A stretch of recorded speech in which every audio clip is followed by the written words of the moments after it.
Hello, lovely people. Hello, lovely people. Welcome to the channel, Nananyana TV. You see, as the week goes by, we need to reflect and look at what went through the week. This week we're going to look at what ensued between Afenyo Martins and Okudzeto Ablakwah. If you recall, during the vetting.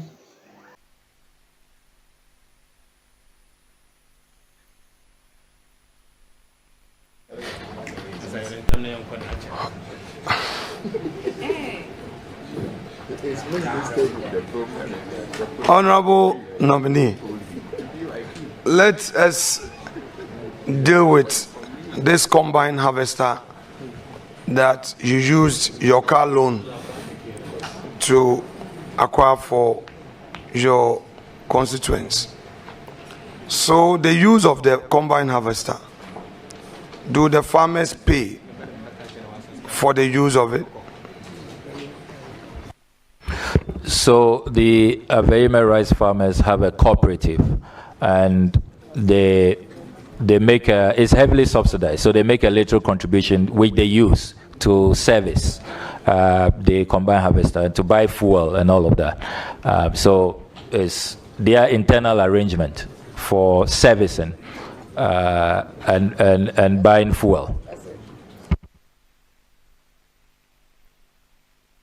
Honorable nominee, are they in the process paying back the facility?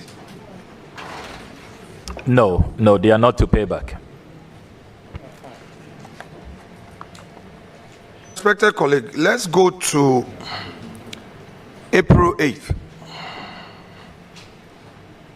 You publicly demanded on Twitter that former President Akufo-Addo should submit an annual presidential staffers report. And I'm quoting you. We demand the annual report now. Unquote. However, official records show that this report had already been submitted by the presidency to Parliament on the March 25, 2024, and formally acknowledged by the Speaker's office on March 28, 2024, nearly 2 weeks before your demand. As someone who is being nominated as our chief diplomat, this office requires meticulous attention to facts and careful verification before making public statement. Can you explain, one, what steps you took to verify your information before making your demand public? That's the first one. The Clerk of Parliament, Mr. Jethro, will confirm to you that I called him to find out if the presidential staffers list had been submitted, and he responded that it had not been submitted. And you need to recall that consistently over the 8-year period is one of the items my caucus asked me to specialize in, and consistently I have had to. It's been really a difficult struggle to get the presidency to comply with that act, and you know that most often it is submitted after the March deadline. In April 2018, I thought that consistent with that track record, they had also missed the mark. And indeed, I did verify from the clerk at table, Mr. Jethro, before I put out that tweet. But you subsequently became aware that indeed the presidency had submitted the search information ahead of your publication, correct? So I saw a tweet, an X post by counsel to the president responding to my post that they had submitted it earlier. So I took steps to follow up from the Speaker's office. And I can't place on record that I have been pursuing that document since. Strangely, I haven't seen it, despite my pursuit. And it's not been laid in the House, which is really strange. I don't know what happened to that document in transit, but we don't have copies. No MP has been given a copy, which I find really strange. The fact is that the Speaker's office confirmed receipt of the said document way ahead of your publication. I wouldn't know that. President, Speaker communicating, writing letters to each other directly. They don't copy MPs. So I wouldn't know. I did my check, diligent check at the table office. Mr. Jethro told me it had not been submitted. And I then reminded the president that he has to comply. And if you check consistently, I've been reminding the president, and the president has not been complying with the law on this matter. Well, for me, I believe that the recipient of such communication is the Speaker's office. And to be fair to the president and all presidents, not only Akufo-Addo, our current president, once the communication is delivered to the Speaker's office, I believe that it would only be fair that even if our initial diligence search could not reveal the delivery of such, once we become aware, it is only fair that we acknowledge same and take note. I think, in all fairness to President Akufo-Addo, he did not break the law. But if you don't want to acknowledge that fact, I wouldn't press you on that. I will just move to my next question. But the fact is that at the time you put out your information, the document has already been ferried to the Speaker's office 2 weeks earlier, and you can always verify. Let me move to the next question. In March 2021, you resigned from the appointment committee, citing personal and principled reasons. You chose to act independently rather than to align with the collective decision process of your caucus. Now, as Minister of Foreign Affairs, that is when approved, you will be required to represent and defend Ghana's collective cabinet positions, even when they might differ from your personal views. Now, how do you reconcile your past actions with this fundamental requirement of cabinet collective responsibility, and what assures this committee that you would uphold this principle if confirmed as minister? Well, thank you very much. I am a conviction politician. I have certain principles and certain standards. And the principle of collective cabinet responsibility, inherent in that principle, is that if there's a cabinet position you don't agree with, you resign. If you stay on, then you must defend that cabinet position. So if it's a matter I feel strongly about, I'm not one who finds it difficult to walk away, to preserve my convictions and my philosophies.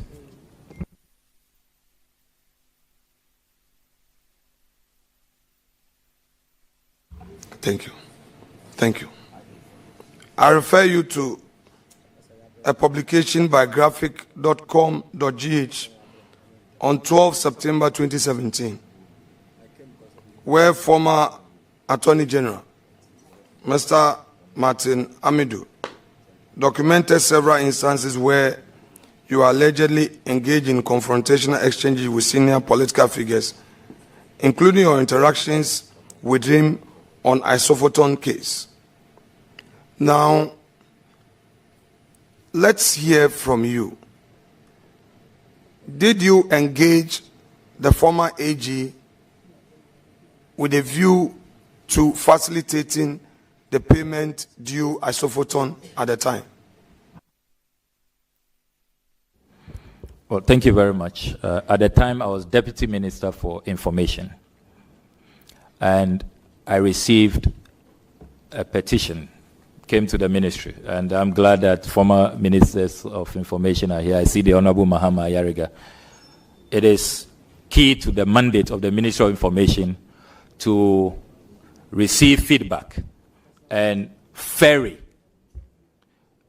that information to the relevant quarters. So in this case, there was a petition from the director of Isophoton, and all I did was to forward that. And if you, Mr. Chair, you give me the permission to read from the current Ministry of Information's website. I have a printout here, a statement introducing the ministry, signed by the former Minister for Information, the Honorable Fatima Abubakar.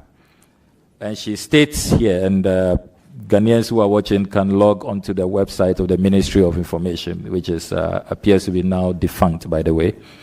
The Honorable Fatima Abubakar writes, quote, "Our goal as a ministry is to empower the citizens of Ghana through information dissemination, to ensure transparency and accountability in public policy cycles. The mandate of the Ministry of Information is to facilitate the gathering of feedback for the executive branch of government," unquote. This is President Akufo-Addo's Minister for Information. And that's all I was doing in the Isophoton matter. Okay, so if so, why then would he describe you, I mean, from what you are saying, public office holder, you received the petition, you have forwarded it to his office. First of all, let me understand you. Did you forward the petition requesting for payment through your ministry by a letter? Did you write to his office? No, I was not requesting for payment. I was only serving as a conveyor belt. This has been brought to the Ministry of Information. We collect feedback for various government agencies. So please receive this. That was all. I didn't pass any judgment. I'm not the Attorney General. I mean, how dare you dictate to the Attorney General on what to do? So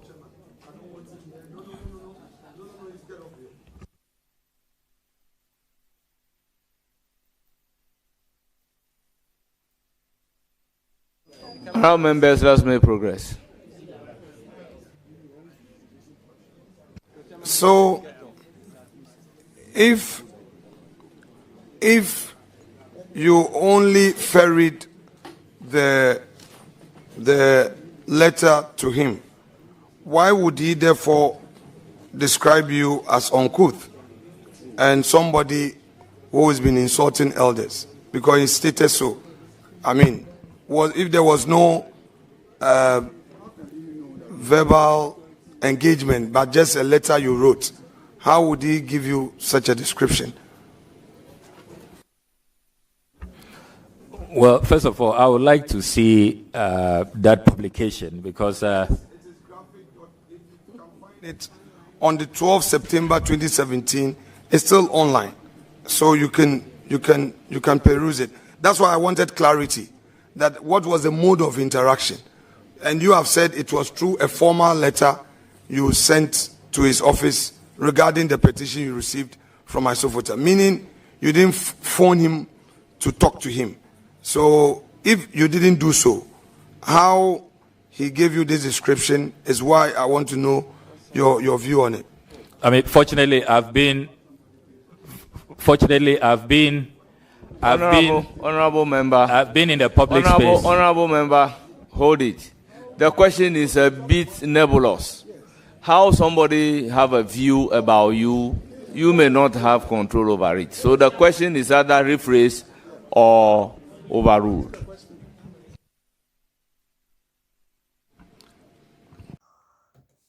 Indeed, Honorable Afenyo Martins intelligently vetted Okudzeto Ablakwah. I mean, the way he put some of his questions, it becomes nervous and very difficult to answer. And if you don't take care, you answer by putting yourself in the tight corner. That was why, I mean, the chairman used to step in to vindicate Okudzeto. Well, let's go ahead to watch the video, and then these are some of the things that ensued within the week that we have to analyze and bring to you. Afenyo TV, still serving you and giving you the best. Chairman, you reserve the sole right on admissibility. I will respect that always. Honorable nominee, I'm sure you become aware that the new president of the United States, through some executive orders, has been very tough on immigration and all. Obviously, without being hypothetical, there may be Ghanaians in the United States who don't have documents.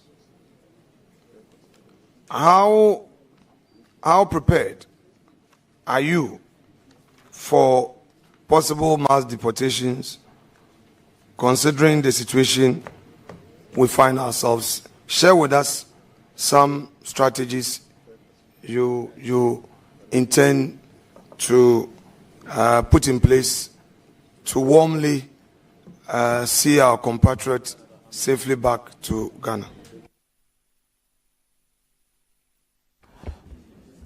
This is a matter that is of concern to a lot of Ghanaians.